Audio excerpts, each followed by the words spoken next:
Assalamualaikum warahmatullahi wabarakatuh. Kami dari kelompok 4 yang terdiri dari Dodi Sutrisno, saya sendiri, Syahrinanda Utama, dan Agung Pratama akan menjelaskan metode pengembangan sistem menggunakan pengetahuan yang telah kami peroleh. Kami harap video ini dapat memberikan manfaat dan wawasan baru. Mari kita mulai. Baik, sebelum masuk ke pembahasan materinya, di sini saya akan membacakan latar belakangnya terlebih dahulu.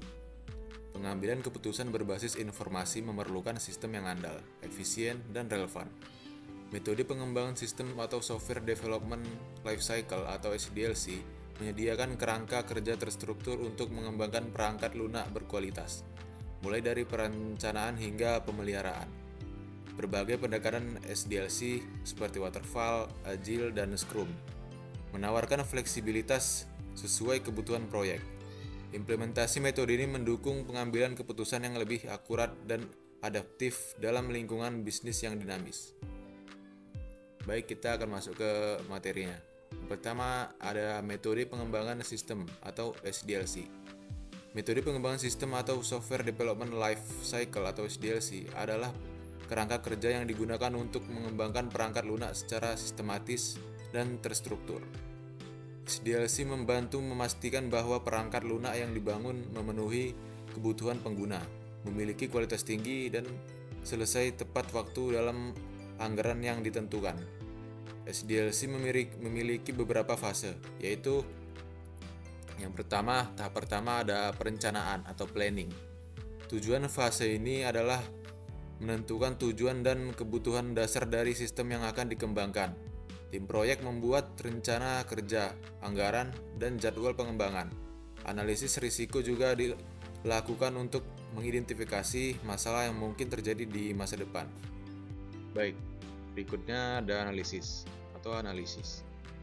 Fase ini melibatkan pengumpulan kebutuhan dari pengguna dan stakeholder. Analisis sistem saat ini atau jika ada, dilakukan untuk memahami kekurangannya dan menentukan kebutuhan spesifik yang harus dipenuhi oleh sistem baru. Hasilnya adalah dokumen kebutuhan sistem yang akan menjadi panduan untuk desain dan pengembangan. Baik, materi selanjutnya akan dilanjutkan oleh teman saya. Assalamualaikum warahmatullahi wabarakatuh. Saya di sini akan melanjutkan materi teman saya sebelumnya. Di tahap ketiga, ada desain sistem desain. Berdasarkan dokumen kebutuhan, tim merancang arsitektur dan antarmuka sistem. Desain meliputi desain perangkat lunak, desain basis data, struktur dan logika program, dan antarmuka pengguna. Tujuan fase ini adalah membuat rancangan detail agar pengembang memiliki panduan yang jelas untuk tahap berikutnya. Di tahap keempat, ada pengembangan atau development. Di fase ini, pengembang mulai menulis kode sesuai dengan spesifikasi desain. Pembuatan modul, unit, testing, dan integrasi dilakukan untuk memastikan bahwa semua komponen sistem dapat berfungsi sesuai harapan. Perangkat lunak dibangun menggunakan bahasa pemrograman dan alat pengembangan yang sesuai. Di tahap kelima ada pengujian atau testing. Fase ini bertujuan untuk memastikan bahwa perangkat lunak bebas dari bug dan memenuhi persyaratan pengguna. Pengujian meliputi berbagai jenis seperti pengujian unit, pengujian integrasi, pengujian sistem, dan pengujian penerimaan. Pengujian dilakukan untuk mengecek fungsionalitas, kinerja, keamanan, dan stabilitas perangkat lunak sebelum rilis.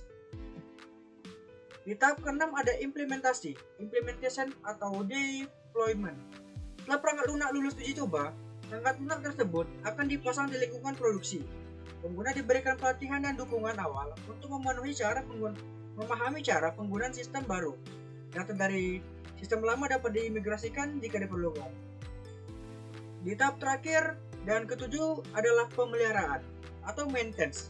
Fase ini adalah proses berkelanjutan untuk menjaga perangkat lunak tetap berjalan dengan baik, memperbaiki bug yang ditemukan, melakukan perbaruan, dan menemukan fitur baru sesuai kebutuhan. Pemeliharaan sangat penting agar perangkat lunak dapat tetap relevan dengan kebutuhan pengguna dan lingkungan bisnis yang berubah. Sekian saja dapat saya sampaikan. Di materi selanjutnya akan disampaikan oleh teman saya yang lain. Terima kasih. Assalamualaikum warahmatullahi wabarakatuh. Saya Agung Pratama, saya akan menjelaskan tentang materi metode SDLC yang populer.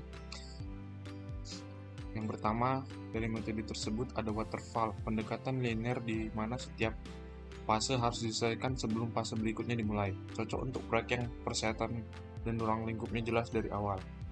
Yang kedua itu ada agile, pendekatan interaktif yang menekankan kolaborasi tim, fleksibilitas, dan rilis perangkat lunak dalam iterasi kecil.